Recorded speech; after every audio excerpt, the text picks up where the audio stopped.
Okay, we're on Eduyot, Perak Aleph, Mishnah Chet. Eighth Mishnah in the first chapter of Masechet Eduyot. We're continuing now to discuss basically various machlokot between Beit Shammai, Beit Hillel, who we paskin like.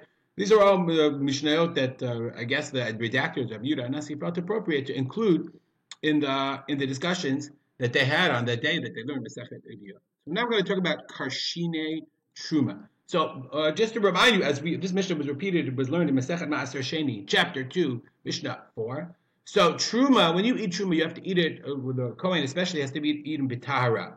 Okay, tahara means you have to wash your hands before. Okay, you have to be very, very careful about how you eat it because Truma that becomes tummy has to be destroyed, has to be burned. So whenever they ate food with, that's why one of the reasons we wash our hands before we have bread is as a sort of memory of this. We do it on the night of the Seder. We wash our hands before we have any kind of vegetables, because when your hands are wet, when the vegetable becomes wet, it's a machshir lekabel tuma. Hands are generally shneim the tuma, and if you don't wash your hands, if you don't remove the tuma, they can make truma into a shlishi the tuma and make it pasul and negate it, make it unedible. You have to destroy it. Now we're talking about, so that's like if you have an orange of truma, you have to wash your hands beforehand. You have to eat it what's called bitahara. But what about karshinim? Karshinim are this thing called, let's look at the Jastrow dictionary, okay? Karshina. Karshin, we've seen this before, it's called vetch or horse bean. Rarely used as human food. It's food, it's a produce that was usually used as animal feed, but when they were very, very hungry, okay, when there was a famine, the people would eat it. So, but normally they used it as either an animal food or they use it as soap, as we'll soon see. They use it as, when they wash their bodies with it. So the Mishnah says, let's say you have this karshinim of truma, meaning a person has a karshin trap and he gave it to the Kohen. He designated it as truma. So how much of it has to be dealt with bitara? What can the Kohen do with it? Beit Shammai says, so you have this shorin. Shorin means you soak it in water. Okay? When they would soak it, I guess, to soften it up to make it edible. Shafin, lashuf means to rub your body. Lashuf is like this. Okay? Laha'achil means to feed the animals. So those are three behaviors that they would do. Shorin, soak in water. Shafin, wash your body.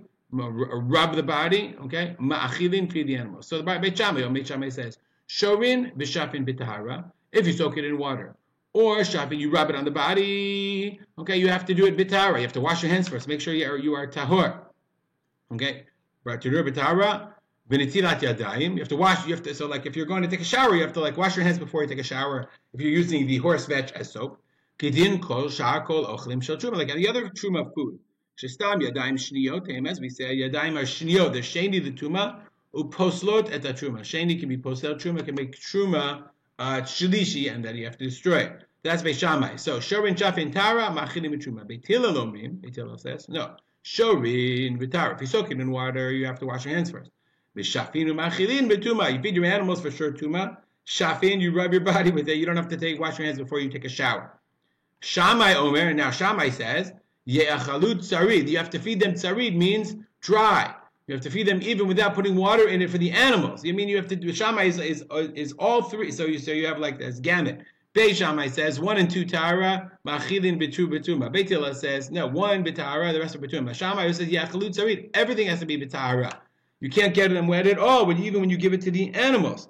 Okay, no water touches it at all because it's karshine truma.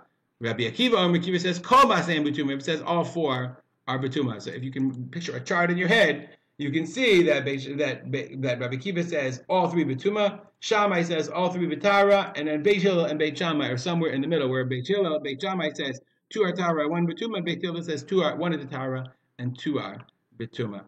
I'll stop here and dedicate our learning to the memory of my father, Rav Simcha ben Yitzchak Kalman. Have a great day.